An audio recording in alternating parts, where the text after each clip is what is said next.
Amahoro y'Imana nshuti bakunzi b'Ibendera TV, reka nongere mbasuze nizera yuko mumeze neza, nizera ko kandi mukomeje kugira ibihe byiza, mukomeje kunogerwa n'amakuru tugenda tubategurira. Reka mbasuze kandi mbahe umwanya mu makuru yo kuri uyu mugoroba. Ni tariki ya 27 ukwezi ko ni Werurwe mwaka ni 2023, tukaba tuje mu makuru agezweho muri iri joro. Amakuru rero tungiye kugenda nibanda ku ngingo z'ingenzi zikurikira, by'umwihariko ngaruka cyane mu burasirazuba bwa Repubulika ya Demokarasi ya Kongo, aho ngiye kukubwira yuko mu cyitwa igihugu cy'Ubabiligi, abagisirikare cy'u Burundi ndetse na Repubulika ya Demokarasi ya Kongo byamaze kuba bigirana amasezerano ndetse bitangira gutegura ibitero bikomeye, ndetse bikaba bitero simusiga ku birindiro bya M23 kuva mu mujyi wa Goma munini muri burasirazuba bwa Repubulika ya Demokarasi ya Kongo nyine wafatwa tariki 27 Mutarama. Abayobozi bo mu muryango w'iterambere rya Afurika y'Epfo SADC ndetse n'umuryango wa Afurika y'Uburasirazuba EAC bakoranye umwete kugira ngo babone igisubizo cy'amahoro kuri iki kibazo.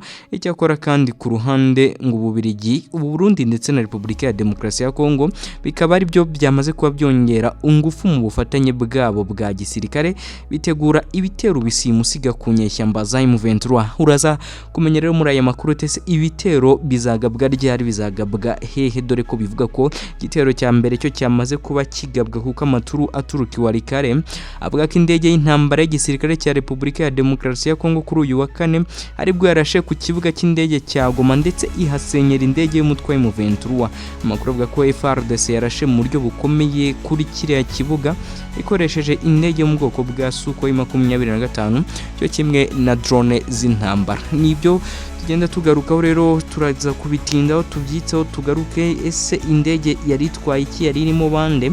Nago kandi ndibuze kukubwira yuko Minisitiri w'Ububanyi n'Amahanga wa Repubulika ya Demokarasi ya Kongo Therese Kayikwamba Wagner yamaze kwerekeza muri Afurika y'Epfo nyuma yo kuva mu Burundi na Tanzania, aho yari yaragiye mu ruzinduko nyine. Ntago ari ibyo gusa kandi ndibukubwire, ndaza kukubwira yuko mu Burundi President Evariste Ndayishimiye yashimangiye ku Burundi cyangwa se igihugu cye gifite ubutunzi ngo kidashobora kumara nubwo bigaragara ko ari igihugu gikennye nyine. Uraza kugenda umenya byinshi byatangajwe n'uyu mugabo. Ndaza kandi gusoza nkubwira yuko abadepite bagize komisiyo y'inteko ishinga amategeko ya Leta Zunze Ubumwe za Amerika ishinzwe ububanyi n'amahanga basabye ko ubutegetsi bwa Repubulika ya Demokarasi ya Kongo buhagarika ubufatanye bugirana n'umutwe w'iterabwoba wa FDLR. Ayo namwe makuru rero ngiye kuza nkubwira hano ku Ibendera TV. Nge nitwa Arsene, gusaba gukanda subscribe kugira ngo tujye tubana kenshi makuru nkaya abagiye agezweho muri Repubulika ya Demokarasi ya Kongo. Murabizi ko tuba turi ku mirongo y'imbere cyane ku rugamba. Ndaje nyuma y'aka kananga.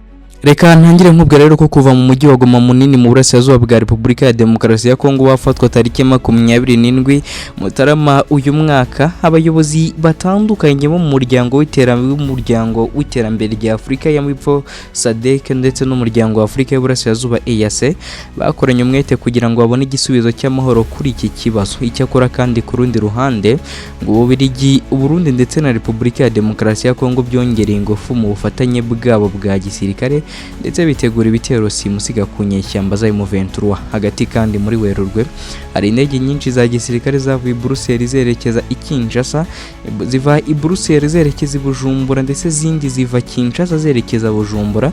Zimwe zikaba zari zitwaye intumwa za gisirikare, izindi zitwaye ibikoresho. Tariki ya 27 Werurwe indege ya Falcon 8X ingabo zirwanira mu kirere cy'Ubabiligi nibwo yahagurutse mu birindiro bya gisirikare biherereye Mersbrook Brussels mu Bubiligi ndetse yerekeza i Bujumbura hamwe n'abakozi bayo batatu. Abayobozi kandi bashinzwe iby'indege mu Burundi bahise bahisha uruhushya rwayo rwo kuhagwa kugeza ihageze kugira ngo birinde ko inyandiko zayo zigaragara mu gitabo cyabigenewe nyine. Indege kandi yasubiye Brussels mu gitondo cya tariki 22 Werurwe hamwe n'intumwa z'abarundi zigizwe n'abasirikare 8 kugeza kuri ubu akaba hataramenyekana ubutumwa bw'izi ntumwa i Brussels. Nk'uko inkuru dukesha the Great Lakes ivuga. Iminsi ine mbere yaho gato kandi indege y'ingabo zirwanira mu kirere z'Ubabiligi yari yagize Kinshasa, hanyuma yerekeza ikindu mu murwa mukuru w'intara ya Maniema, ahoherejwe ingabo z'Ababiligi zikabaka 500 zoherejwe hamwe n'indege zitagira abadereva n'ibifaru kugira ngo zifashe ingabo za Repubulika ya Demokarasi ya Kongo kurwanya inyeshyamba za M23. Indege ya Boeing 727 ingabo zirwanira mu kirere za Repubulika ya Demokarasi ya Kongo yari itegerejwe i Bujumbura iturutse Kinshasa tariki 24 Werurwe cyangwa mu gitondo cyo tariki 25 Werurwe. Bavuga ko yo yari itwaye indege zitagira abadereva kubera ko igisirikare cy'u Burundi nta drone nimwe gisigaranye nyuma y'uko ebyiri zonyine cyari gifite zo gukusanya amakuru zavuye mu Bushinwa zamaze kuba ziraswa. Kuri iyo tariki kandi nibwo indi ndege yavuye Kinshasa ndetse yerekeza i Bujumbura. Intumwa za Kongo rero yari itwaye nezigeze zimenyekana icyo gihe, ariko kuwa 25 Werurwe Presidence y'u Burundi yanditse kuri X yayo ko President Ndayishimiye Evariste yakiriye mu biro bye Therese Kayikwamba, Minisitiri w'Ububanyi n'Amahanga wa Kongo, wari utwaye ubutumwa bwa President Felix Antoine Tshisekedi. Mu butumwa bwe kandi nk'uko inyandiko ibivuga, Tshisekedi yifuza gushimangira ndetse no kwagura umubano mwiza w'ibihugu byombi hagati ya Repubulika ya Demokarasi ya Kongo n'u Burundi. Amakuru kandi yemeza ko Kayikwamba na Ndayishimiye baganiriye ku buryo bwo kwagura amasezerano y'ubufatanye mu bya gisirikare. Amasezerano yashyizweho umukono muri Kanama 2023 ari no yatumye u Burundi bwohereza mu burasirazuba bwa Kongo ingabo zisaga 15,000 kugira ngo zirwanye inyeshyamba za M23. Umwe mu bayobozi kandi bashinzwe ubutasi muri Kongo yasobanuye ko kuba Tshisekedi Ndayishimiye afata amadolari y'Amerika 500 kuri buri musirikare we urwanya inyeshyamba za M23, gusibye miliyoni 2 z'amadolari y'Amerika yahembwe nyuma yo gushyira umukono ku masezerano ya gisirikare. Igisubizo cy'amahoro n'amakimbirane ngo cyari kumubuza kubona amafaranga ye. Akomeza avuga ko Perezida w'u Burundi ngatigeze ashyigikira igisubizo cya politiki muri iki kibazo cya Repubulika ya Demokarasi ya Kongo, ahubwo yahoze yifuza intambara.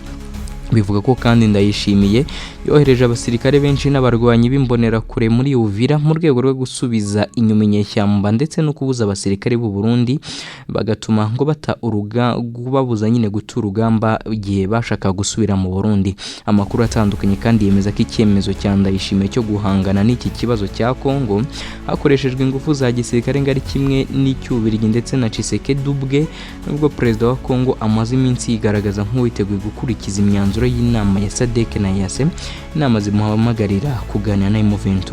Ku itariki ya 24 Werurwe kandi Minisitiri w'Ingabo muri Kongo nibwo yatangira uruzinduko rw'iminsi ine muri Afurika y'Epfo agamije gushimangira ubushobozi bwo kwirwanaho hagati y'ibihugu byombi nk'uko guverinoma ya Afurika y'Epfo ibitangaza. Nibura kandi abasirikare 14 ba Afurika y'Epfo nibo babarurwa ko biciwe muri Mutarama muri Burasirazuba bwa Kongo mu mirwano ikomeye yatumye Goma ifatwa. Amakuru kandi agera ku kinyamakuru dukesha iyi nkuru avuga ko abandi basirikare benshi ba Afurika y'Epfo ngo batigeze bavugwa. Abenshi kandi mu basirikare ngo barabo mu butumwa bwa SADC muri Repubulika ya Demokarasi ya Kongo, ubutumwa bwoherejwe mu kuboza kwa 2023 kugira ngo bashyigikire ihuriro ry'ingabo zifasha za Kongo zigizwe n'ingabo zo mu butumwa bw'umuryango w'abibumbye muri iki gihugu MONUSCO. Ingabo kandi z'abarundi ndetse abacacuro b'abanyaburayi n'imitwe yitwara gisirikare itabarika yunze ubumwe yiswe Wazalendo na FDLR, ukaba umutwe w'iterabwoba bashinzwe n'abantu bagize uruhare muri jenoside yakorewe abatutsi muri Mata mu 1994. Nubwo kandi abasirikare ba Perezida Cyril Ramaphosa batsinzwe ndetse bakishyira mu maboko ya M23 igoma, umunsi umwe yavuze ko ashyigikiye igisubizo cya politike bukeye yohereza izindi ngabo muri Kongo. Ku itariki kandi ya 12 Werurwe Minisitiri w'Imari muri Afurika y'Epfo Enoch Godongwana yatangaje ko amafaranga miliyari 5 z'amara hangana na miliyoni 275 z'amadolari y'Amerika ariyo yakoreshejwe mu kohereza ingabo za Afurika y'Epfo muri Burasirazuba bwa Kongo, ndetse bituma havuka ibibazo byinshi ku ntego zayo, dore ko SADC yahagaritse ku mugaragaro ubutumwa bwa SAMDRC kandi ingabo za Afurika y'Epfo zikaba zitakijya mu mirwano. Chris Hatting n'umusirikare ukomeye muri Afurika y'Epfo watangaje ko bamenyeshejwe ko ingabo za Afurika y'Epfo ngo ziri kwiyubaka i Lubumbashi ndetse barikusanya, dore ko bari abasirikare bagera kuri 700 hagati ya 700 na 800 ndetse bajyanwa i Lubumbashi nabo. Yongeye ko bigoye kumenya ibihabera ngo kubera ko komite ishinzwe umutekano mu nteko ishinga amategeko ngo itigeze ibimenyeshwa nyine. Abayobozi ba IAC na SADC kandi na Katari bo barimo gusunikira ibiganiro byimbitse byayobora impande zirwana ku gisubizo kirambye ko ku itariki ya 24 Werurwe Angola yatangaje ko yahisemo kuva mu buhuza mu ntambara ibera muri Burasirazuba bwa Kongo kugira ngo yibande ku buyobozi bwa Afurika yunze ubumwe. Nubwo kandi hashyizwe ingufu zose mu gushaka guturisha Uburasirazuba bwa Kongo, Tshisekedi rimwe na rimwe aracyahakana ko inyeshyamba za M23 ari abaturage ba Kongo, akavuga ko ari iterabwoba rikoreshwa n'u Rwanda hirengagije umuburo w'abayobozi ba Loni ndetse n'abandi bakurikiranira hafi itsembabwoko ryugarije abanyekongo bavuga ururimi rw'Ikinyarwanda cyane cyane Abatutsi. Mu rwego kandi rwo gushyigikira ibyo Tshisekedi yavuze, Ndayishimiye yabwiye BBC ko afite amakuru yizewe ko u Rwanda ruteganya gutera igihugu cye. Ikirego u Rwanda rwo rwasanze gitangaje kandi ngo kibabaje mu gihe intumwa z'ibihugu byombi zari zirimo gukorana kuri gahunda z'umutekano ku mupaka bahuriyeho umaze umwaka urenga ufunzwe. Ndayishimiye kandi yageze ahavuga ko intambara ishobora kuba mu karere kandi ku Rwanda nirutere Bujumbura ruturutse muri Repubulika ya Demokarasi ya Kongo ngo Burundi bwiteguye gutera i Kigali bunyuze mu ntara ya Kirundo mu majyaruguru y'iki gihugu. Perezida w'u Burundi kandi ntiyashinje u Rwanda gusa gushyigikira inyeshyamba za M23 no kwica abaturage ba Kongo gusa, ahubwo anarushinja gushyigikira inyeshyamba z'umutwe wa Red Tabara zirwanya guverinoma ye nubwo zo zibihakana. Usibye guhakana cyangwa se gushaka amafaranga mu kibazo cya Kongo, Ndayishimiye anasangiye ingengabitekerezo ya jenoside ndetse na Felix Antoine Tshisekedi, FDR ndetse n'Ububirigi, dore ko ari nabwo bwinjije amoko n'amacakubiri mu Rwanda, ari nabyo byatumye habaho jenoside yakorewe Abatutsi muri Mata mu 1994. Ubu bufatanye kandi n'inyeshyamba zo muri Kongo ngo buterwa hanini n'ubuhezanguni bahuriyeho bwo kurwanya Abatutsi kubera ko M23 yarinze Abatutsi bo muri Repubulika ya Demokarasi ya Kongo ikanga kwemera yuko bakomeza gukorerwa iyicarubozo bakorerwaga.